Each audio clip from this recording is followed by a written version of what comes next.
Many newbies tend to think that barbells look too dangerous and choose to use the safer Smith machine to lay the foundation first. I think it's safer. However, the reality is that after half a year of practice, Smith squats are capable of squatting up to 60 or 70 kilograms. But go back and try the free barbell squat again. But you will find that 30 kilograms are difficult to control. It feels like it's swaying and there's a lot of pressure on my lower back. How did it become like this? I really don't recommend relying too much on the Smith machine in the novice stage, because the Smith squat and the free barbell squat are two completely different movements. Next, let's take a look at the differences and how to choose. Hello everyone, I'm Uncle Jewel. Here is an encyclopedia of weight gain for thin people. Why is the Smith squat a substitute for the free barbell squat? There are two main aspects. First, stability is the biggest shortcoming. Use free weights such as barbells, dumbbells, etc. for training. The requirements for the stability of the body are very high. Take the barbell squat, for example. You'll run into these issues. When the pole is played, the feet are withdrawn one after another. The body is prone to rotation. This requires you to work hard to control. When carrying a barbell, the body may be unbalanced. The barbell tends to tilt to the side, which also requires you to control. During the squat, the center of gravity may change. The body will feel like you are falling forward or backward. You also need to be in control. When the last few strokes are low on strength, be a little careless. The body will tilt in all directions. It's still difficult to control. Seems hard, right? That's right. Train in this way. In addition to gaining muscle, you'll also learn to properly control your body and weight. This includes control of leaning forwards and backwards, leaning sideways and sideways rotation of the body. With these abilities, you'll be steady when you make any movement. The risk of injury is also reduced. In other sports such as playing ball, rock climbing, or when moving things in daily life, all are well controlled. This is a very practical ability. The problem with the Smith machine is that it's too stable. The trajectory is completely fixed. When you put on the Smith pole, you will feel very stable. If you can't shake it at all, just squat with your eyes closed. There is no need to consider the problem of physical stability and instability. There is no difficulty at all. Indeed, Smith machines are simple to use. Novices can also easily grasp it, but on the other hand, users also don't know how to prevent body roll and spin, how to keep the center of gravity constant, because they've never experienced any of these. Therefore, it is impossible to exercise this ability. That's why a newbie who only practices Smith machines after switching back to the barbell squat may be the reason why you can't even squat with half your weight. They may have strengths in their size, but the ability to control the body is compared to when it was just getting started, and not much of an improvement. That's it. You understand the problem with the Smith machine, right? It is possible that many gym trainers start with fixed equipment for members. There are three main reasons. First, it is easy to learn, low requirements for the competence of the trainees. Second, it is not easy to be injured and the risk is low. Third, it is easy to practice the feeling. Members will have a greater sense of accomplishment, easy to renew.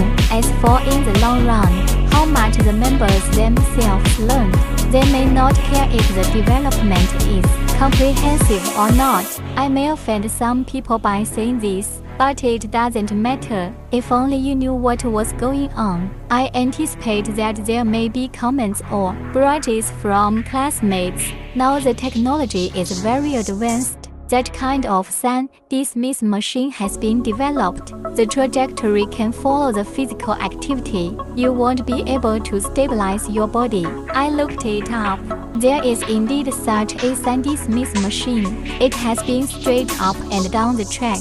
With a forward and backward slide, you can follow the action to perform certain activities. Actually, it's very understandable. The ability to lean forward and backward really needs to be controlled by oneself. I was able to exercise, but for the rolling and spinning of the body, the track is still fixed and not comprehensive enough. So if there are conditions, or give preference to free weights such as barbells, dumbbells, etc., don't worry about the barbell empty bar having 20千克 too heavy to lift and move. You can find particularly light small rods. Not really. Start with your bare hands and increase the weight little by little. Stability can also be cultivated. Second, it is not conducive to the cultivation of correct movement patterns at the time of training. Ideally, we actively control the trajectory of the device rather than being determined by the trajectory of the instrument. Our posture is determined. For example, bench press. The trajectory of the free barbell bench press is not straight up and down. Instead, it is pushed diagonally in a special arc in the direction of the head. This is the result of our active control trajectory. It will be smooth to practice, but the Smith bench press can't help it. It must follow the trajectory straight up and straight down. It is very awkward to practice and the joints are easy to feel uncomfortable. For example, squats, each person's body proportions are different. It takes different levels of fine-tuning to find your center of gravity accurately, but it is difficult to adjust on the fixed track of the Smith machine. So many people will feel awkward when they squat. After the exercise, you will feel back pain and knee pain, feeling unwell. So many people practice Smith squats like this. Stand with your back against the Smith pole and your feet in front. Then the upper body goes straight up and down and starts squatting. Squatting in this way can also have a certain effect, but there are two problems. First, the effect is not good enough because this squat method has a smaller amplitude of hip flexion and knee flexion. It's about the same as a barbell half squat.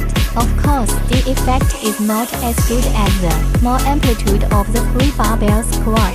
Second, the model is not universal. No other movement is squatting with this position. Probably after leaving the Smith machine, the freehand squat is not good because I didn't learn the correct pattern of flexion and extension hip movements. Little novice student who is just getting started, I tell them, the first thing to learn is not the training movement itself, it's the action mode.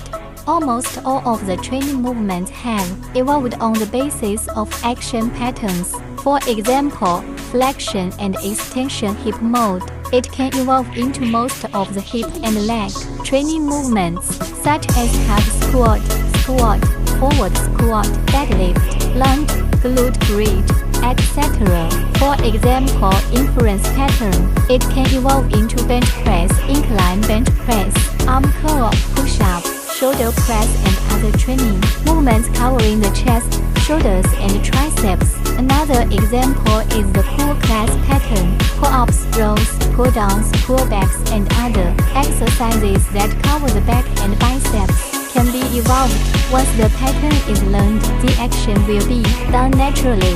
The efficiency will be particularly high. This is not possible with a Smith machine or other instruments with fixed trajectories, because it's their trajectory that determines your movements, instead of the trajectory you're controlling the weight. This is very cost-effective for novices. So from these 2 points, Smith machines cannot replace barbells and dumbbells. It is also not recommended for novices to use immobilizers at the beginning. Although the fixation instrument is easier to get started, looks like a shortcut.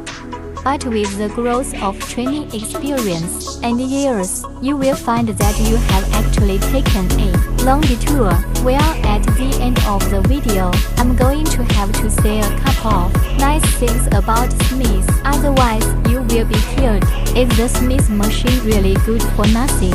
I didn't say it was bad, just to say that it's not very suitable for the newbie stage. It's just not good for developing the right training habits, but in many other scenarios, it's still useful. If your joints are uncomfortable, restricted, or fragile, the Smith machine is a good fit. The most common is the shoulder press. For people who are not flexible enough, there is a lot of pressure on the shoulder joint, especially the back of the neck. Barbell press is an action. I don't recommend the average person to try it, but it's safe to do it with the Smith machine. The effect will not be much worse if there are movements that require extremely high stability. It's beyond the body's control. Smith machines are also suitable, such as standing calf raises. This movement is simply not possible to practice with a regular barbell. I can't stand on my feet, but practicing on the Smith machine will be smooth. If you're not a newbie anymore, I want to stimulate certain parts or parts of the area with precision. Smith machines are also very suitable. For example, a special squat for the quadriceps, a narrow push for the triceps, and a kneeling hip extension for the buttocks for girls. Smith machines will be more comfortable to use than barbells. If you are injured, you will not be able to practice a normal barbell, then you definitely have to consider the Smith machine.